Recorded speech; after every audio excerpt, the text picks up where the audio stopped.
Hello and welcome to another coaching session from LeadershipMentor.com.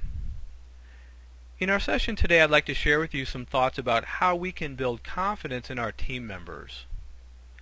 Let's take a look first of all, how do we function when we feel confident?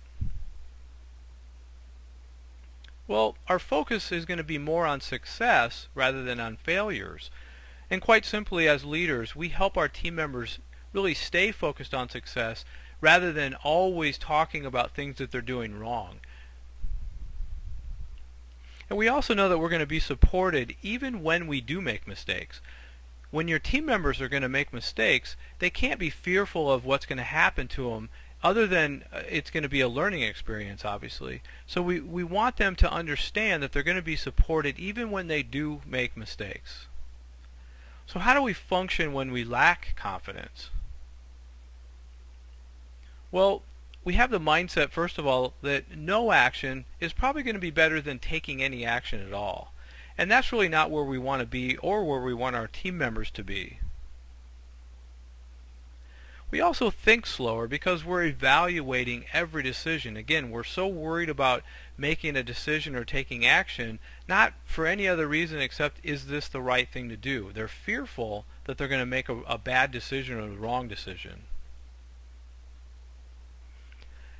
And probably the worst thing of all is that your team members are going to become very policy driven. In other words, they're going to really look to policies and procedures to drive their decision making process.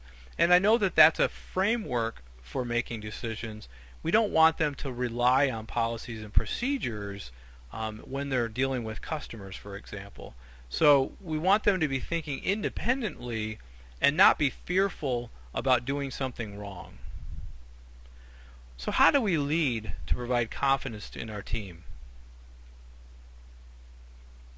Well, probably the most important thing we can do is we want to praise positive behavior, and we want to do that publicly. We really want to take the opportunity that when there is a behavior that we want to occur again and again on our team, we've got to take that opportunity to praise that person or the team members that are involved in that, and we want to do it in public. If we do it in public, that sends a strong message to the other team members that this is the behavior that we're looking for.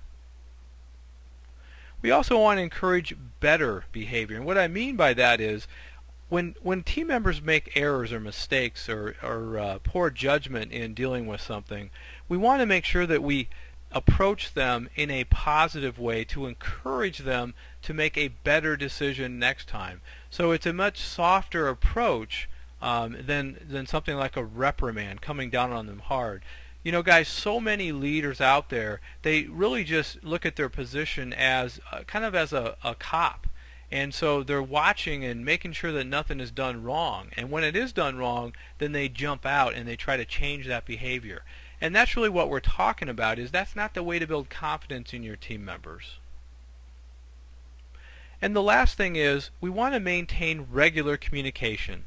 If you've been a community member for a while, you know we really talk a lot about regular one-on-ones and team meetings.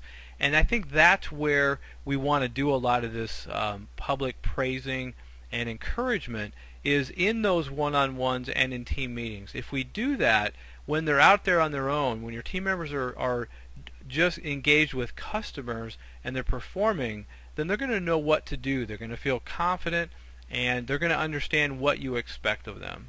So I hope you found that helpful today as far as how we can build confidence in our team members, and I'll see you next time for another Coaching Minute.